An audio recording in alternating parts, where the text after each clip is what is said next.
around selling, sales. So today we are back to discuss objection handling framework.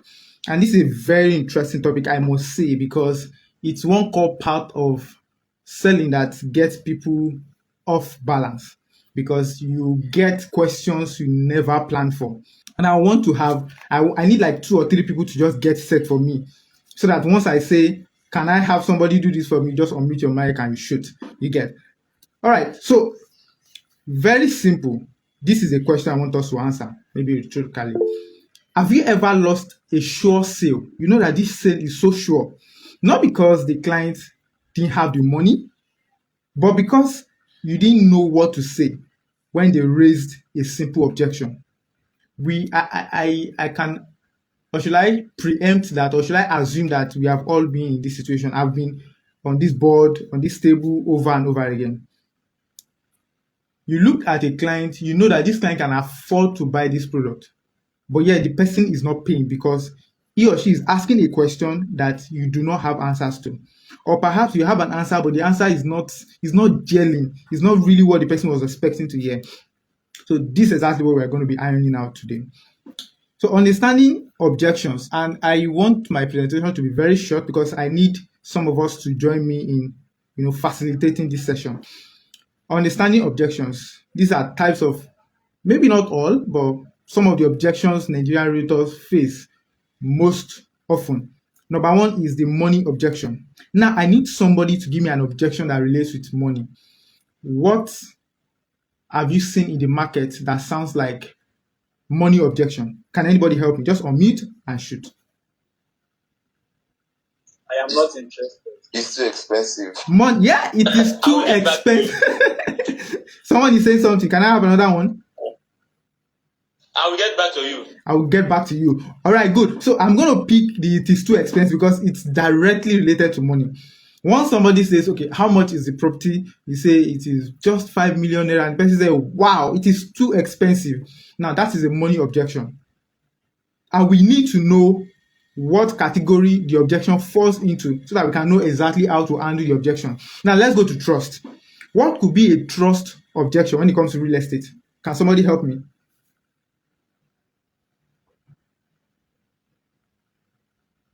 Just unmute. I am not interested. No, see, I want you to consider the category we are looking at. Money objection, we said it is too expensive. Trust objection. What could be a trust objection in a real estate niche? Yeah, someone said that you can't go to that area because it feels like there's too many bandits happening in that location. Okay, that's trust objection. There's something I'm expecting someone to say that is very common, and I've not heard it. Someone also said We didn't get that. I've never heard of you. Okay, I'm trying to pick that, but somebody help me echo what the person is saying. We couldn't even hear that. Okay, there's this one, popular one. Okay. I've never heard of you before. I don't know you guys. Okay, I don't know you guys before. Yes, please read that one you were trying to mention. I will make my inquiries. I will make my inquiries. So we are. I like the fact that we have encountered these objections before. That means they are not new to us. I've not heard of you before. I don't know you from anywhere. How am I sure that the property you are selling is not scam? Because we have heard of people getting scammed, especially when they buy a land or when they buy property and they didn't get documentation and all that. That's trust objection. Please note, we are going somewhere. Timing objection. Timing objection. Can somebody help me? Timing objection. I'm not ready now. I am not ready now. Good. I am not ready now. This person, I really want to get what this person is saying, but your speaker is very Mr. Goshen Properties, maybe you should log out and log back in. Or you can type so that somebody can help us read it out. So the timing objection is saying that I am not ready now. Now, let's look at it critically, because timing is different from money. That means the person saying I'm not ready now, the person is not saying I don't have the money. So sometimes, before I go forward, sometimes we take objection, we assume that when somebody says I am not ready now, the person is saying that I am not interested. We take trust objection for money objection. We take money objection for timing objection. So when we understand the category the objection falls into, we can now know the response to give. So if somebody says, I am not ready now, you cannot be saying that, do you think you can afford it? It is not about money. Just understand that the person has the money. For the fact that the person never said it is too expensive, that means to that person, it is not expensive. So we need to know what category the objection is falling under. That helps us to really know what to respond with. We are still going to get into that. So let's go into fear objection. What could be a fear objection in the real estate market?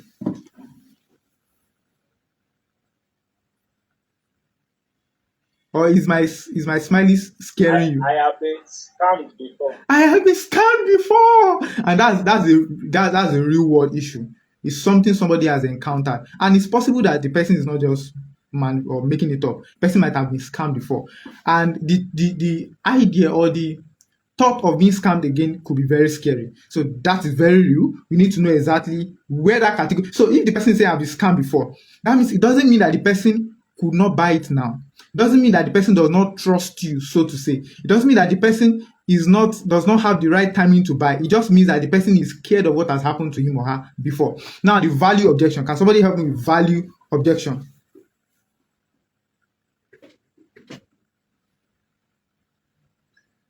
Why should I buy your property for 20 million when I can use 20 million to buy 2 hectares? Good. I think that came from an experience. All right, so we understand that there are, at least for this class, we have 5 types of objections that are very common to Nigerian realtors or real estate in Nigeria, most likely all over the world. Actually, we have the money objection that speaks directly to money, how expensive the property is or the product is. We have the trust objection that speaks to whether or not they can trust you based on their experience in the market or based on their experience with other realtors. The timing objection speaks to the fact that this might not be the right time to buy property or to buy a product. Nonetheless, they have the money. Perhaps they trust you, but the timing is just the issue. Fear objection is saying that I'm scared of dropping my money. And I want us to pause and think about it very well. The person is saying, I have the money, the timing is right, I trust you, but I'm just scared of dropping my money. That's fear objection. The 5th one is value. Wow, I like your property. I kind of trust you, but I have other options that might be more compelling or can give me better return than the one you are giving me. So how can you convince me to go with your product and leave the other options I have? So I just explained the types of objections we might have faced or we are going to face in the market, especially in the real estate niche. So let's go forward. Now, I need us to pause at this point. The reality is that objections are often signs of interest. People rarely object to something they don't care about. Have you ever been in a situation where somebody came to you to buy a product and you just are not interested? So you didn't bother to even say maybe it's expensive or not. You just moved on. So that's exactly how objection works. Objections are often signs that the person is interested. So if I try to sell to Joe and he says it is too expensive, it means that he's actually interested, but the money is his issue. So if he says I'm not ready to buy now, he's interested, but the timing is the issue. If he says, why should I buy a product when I can get another product that is much more closer to my vicinity and all, value is the problem. So let's zero this. This should be a mindset change for us. Objections are often signs of interest. People rarely object to something they do not care about. So let's go to the framework. I'm still working within my time. I have 20 minutes. Framework of objection handling. There are 4 steps I want to give us today. Some of us might have been even using these steps already, but this helps us to have a better perspective on how to arrange our steps or our framework to better deliver well for us. The first step is acknowledge. Now, at this point, what you do is simply to empathize with your client. Take, for instance, somebody says, it is too expensive. most times we want to argue with them or make them see that it is not expensive. When we are trying to do that, we are simply turning off our customers. Why? Because they have legit reasons why they said it is too expensive. And they are very, very correct. So we need to settle this at the back of our mind that these people are correct and they have genuine reasons for saying it is too expensive. So if somebody tells me, your property is too expensive, I will not say, no, it's not expensive. I would say, yes, I understand. I understand that the price could be an issue. I understand that you might feel that it's expensive. That's acknowledgement. We need to acknowledge them for whatsoever they say. Yes, I understand. So in sales objections, we train people to always have yes, I understand at the back of their mind, or as a handy tool for, or let's say a weapon for getting on the same ground. Yes, I understand. I understand. The second is clarification. So some people can say it is too expensive, not because they cannot afford it. Some people even object just for raising objection. There was a guy, I run a service. We run a cleaning service as part of our services. So he reached out. We also run a laundry service as part of our services. So he reached out. He asked, how much do you do this? I told him. And he said it's too expensive. And I said, okay, I understand it's too expensive. It might be expensive. But the same guy could do it twice somewhere else. So we need to now clarify why they are saying it is too expensive.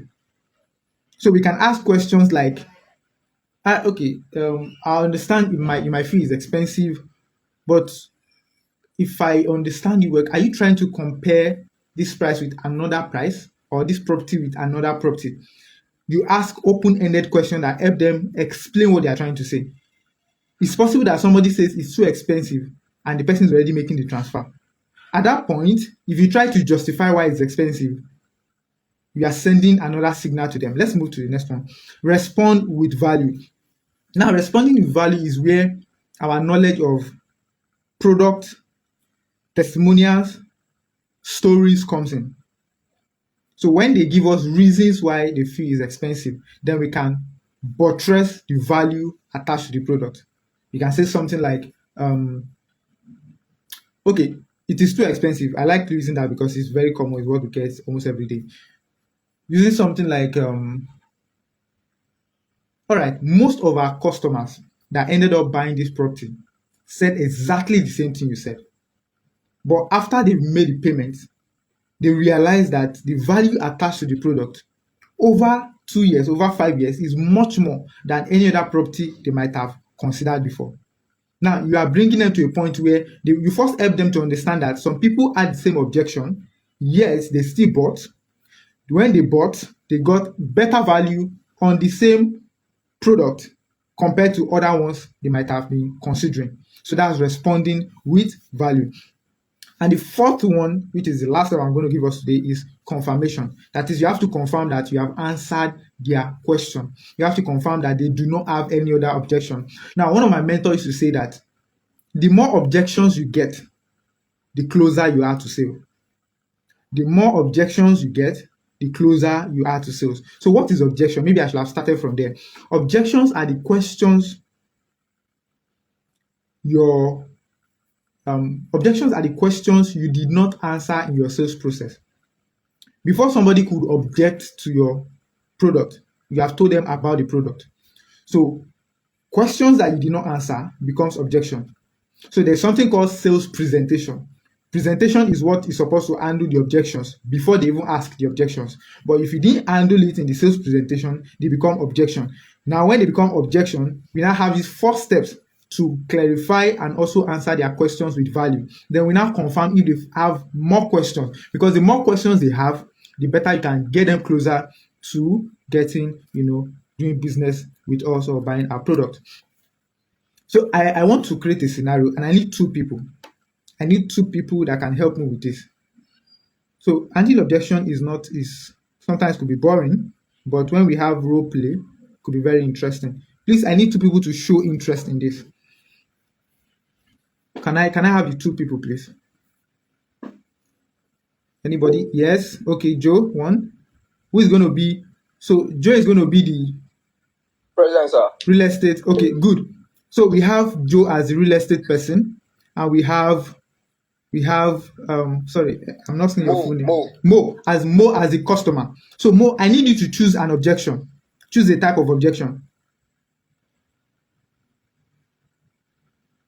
I'm ready, sir.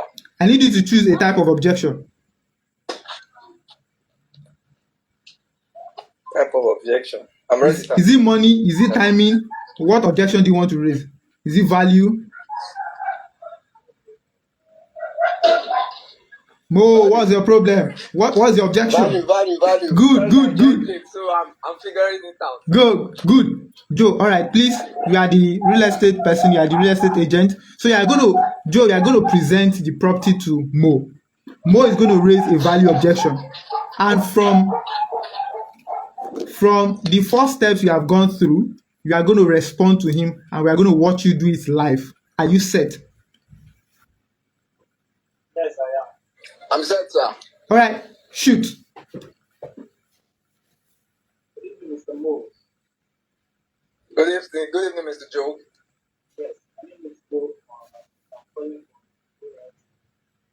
you showed interest in our property in Ibadan. I don't know if I remember clearly, sir. so the property is selling for the property is by the road is dry land and I'm sorry, I can't hear you clearly. Can you be more audible, please? Can you hear me clearly now? Yeah, it's much better. Thank you. I'm with you. Oh, okay, so the property is close to the road, dry land, and also 10-15 minutes drive from the Monia train station. Then if you drive forward, you'll be going straight to University of Ibadan. So in future, if you decide to build hostel there, you know you will always have tenants year in, year out. So may I know why you are interested in buying this property, sir? Actually, I think my main goal is to, get value for my money. But with the way I'm seeing the distance, you mentioned it's not far from the University of Ibadan. But Yes. Monia is quite far from University of Ibadan. Like, you should know Ibadan very well. Monia is located along, what is the name? Like, close to Bodija. And, before you get, and Ojo is even still way far to Monia before, So UI to Monia is kind of a bit distant. So, it's not really like fear, it's more like doubt. Now, I'm not really scared of buying land, but I'm doubting the value you are selling to me. I don't know if you get my point. Closest to UI that I mentioned was just one of the examples. You could still say 30-45 minutes drive if the road is free to take it to UI. However, there are still various other uses for the property you're acquiring. That's why I would like to know what's the purpose of you buying the land, sir? Basically land banking, or probably maybe something that can be flippable in the very near future. I don't want to buy something where I'll have to wait for a decade before I'll be able to make use of it. I want something that at least half of a decade I should know, okay, my property is giving me value for my money. But if I have to wait 10 years, I think that's a lot of time, and I can actually put in another location. Awesome. So yes. Okay, so beside this estate, there are like 30 different real estate companies left and right. I don't know if you passed that Monia Island Road. And a number of them are selling above 9 million. The funny thing is that they have the same title document with us. Some of them are not even by the roadside like our property. Some of them 9 million, some 12 million. I know one on that same road that is selling for 20 million, and I'm not exaggerating this. However, this property is just 1.5 million. This tells you that in the near future, the appreciation is setting. There's no way those properties will be selling at that amount that ours will not come up. Then secondly, once we reach, currently we've sold, I think, 18 acres. We just have 2 more acres to go. So once it's 2 acres, we'll close sale on that, and then the price will go up immediately. So even if you're buying and you already know you have appreciation on the property in the coming months already. Good. Let me come here. Let me come here. Thank you for your time. Please, thank you. Please, let's celebrate them. They did very well. Let's give them emoji. Thank you, sir. Thank you, sir. Mr. Thank you. Joe, Let's good clap job, for sir. them. I like the way Good. you convinced me. Good job. Good. All right. So I just want to chip in one or two things. Joe, I mean, you delivered well. I know this is a role play and we are time conscious.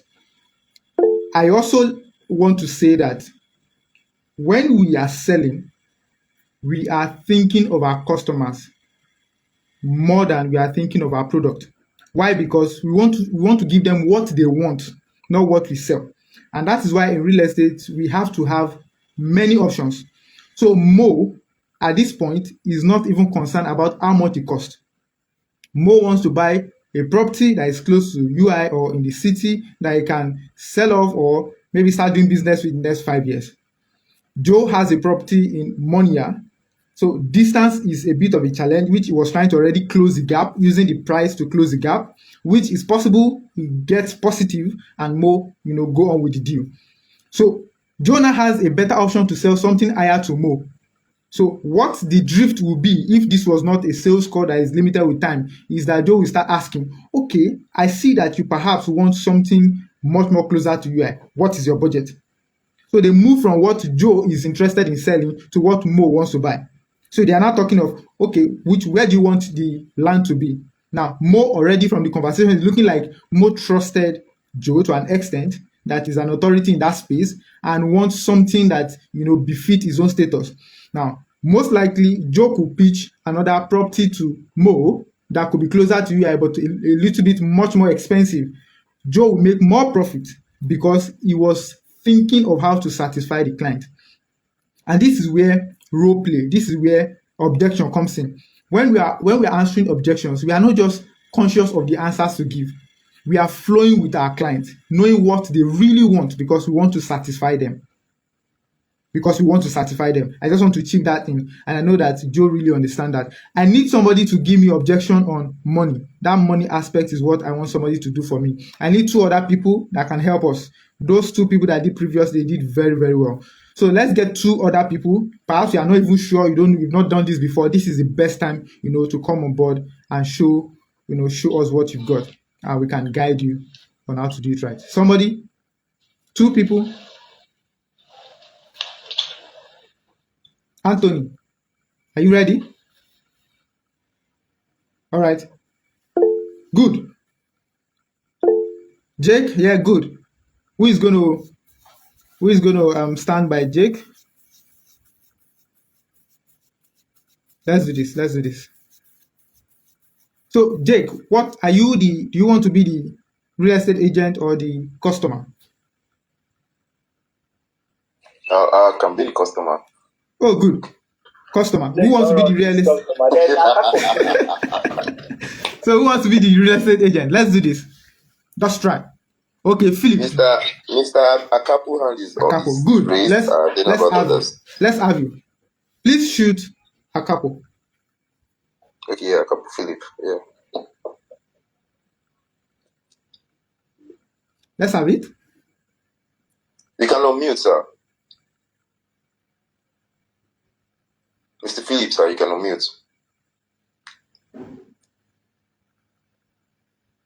Wait. My time is counting. Please help me. Mr. Philip. Oh, okay. Mr. Philip left. Okay, Jake, let's do with you. Jake, be the real estate person. Let me be the customer. Okay. And what objection am I having? Of course, it's money. It's money. Okay. Okay. Shoot. Hello, sir. How are you doing today? Good evening, Mr. Temi. Can you hear me, sir? Yeah, good evening. Good evening. My name is Jake. I am a wealth advisor. Basically, I help people acquire strategic real estate investments that can multiply their income within 2 to 5 years and even more as they hold. And I also help people acquire dream homes. I see that you are a family man. I see that you're happily married. I can see your wife. I don't know if you've been able to acquire your dream home. Okay, not yet, but I'm sure I will do that one day. Oh, that's great. Why one day? What about this day? Okay, so tell me about your property. Which option do you have so that I can see if it's within my budget? Oh, that's amazing. We have several options and several categories ranging from single family homes to multiple family homes in and across Lagos. Now, I don't know if you have a specific location in Lagos that best suits you. Okay. Um. So let's talk about Ibadan because I stay in Ibadan. How about I get something around Akobo? Might not be in the city, but somewhere close to city. Do you have any property around that side? Oh, that's a great preference. That's a very very calm location, right? So, what are you looking at when you say kind of properties that you're looking at? Are you looking at a single family home? When I mean single family home, I just mean like a two bedrooms that is conducive for you and your startup family, or are you looking for a multi family home, a Okay, huge I prefer a huge three bedroom to apartment? start with. 3 bedroom is okay. Oh, three bedroom. Sure, we can get you that. Now, we do have a number of three beds around this axis that you just mentioned. One of them is ranging, or basically, I'll say the prices are ranging from 50 million to 150 Hey, million. I don't know Jesus, if 50 million? Oh, please, it's too expensive. It's too expensive. really, sir. I totally understand when you say it's too expensive, but a lot of a lot of the smart family investors, family home investors that we've helped in the past, they basically mention the same thing: it's too expensive. At first until they got it and they be like, "Wow, I really got the value for my money." Would you be interested in inspecting these locations to see if it's really worth the amount? Okay, I don't mind. Okay, I can I think inspect. that would be a great step, sir. That would be a great first step. At least see what you're buying before you start, talking about the amount. Good. Pause. Because of my time. All right. So you saw how the conversation went. Please let's clap for Jake. Let's clap for Jake. That was a good one. That was a good one. If I had the money, I'm bought. I'm sold. I'm sold. So we need to understand that more of what we do in sales is to help. You see, when we understand that we are not just going to sell, we want to help. See the questions he was asking me for what I want. Sometimes customers don't even know what they want. So you guide them, it's like a tour guide. Where do you want the property exactly? Do you have anything in mind? It's possible that the person already had something in mind. So he was guiding me along. Now it got to a point where I said I didn't have the money or it's too expensive. Even at that point, sincerely, I really wanted to see the house. He was not also too persuasive. He was not trying to make sure that, or because you are not sure if I had the money or not. You just want to be sure. And it's possible that after this whole conversation, I didn't still buy. But mind you, after 2, 3 years or after 5 years, when I eventually get the money, I might have to just put a call through to Jake if he's maintaining his brand presence and say, now I'm ready to make the payment and purchase that land or that dream land. And the word he said, one word he said stood out for me is the dream home. He said, have I gotten my dream home? And I felt, oh, wow, it's true. I should have a dream. Even if I was not thinking about it before, oh, I should have a dream home. Oh. So, okay, but I've not. Now, he now started guiding me to making that decision. Then I objected the fact that, okay, I don't want a property in Lagos, I want in Ibadan. He was able to suggest another one for me in Ibadan so that I can. Then he also followed the rule. As I was objecting, he was acknowledging my objection.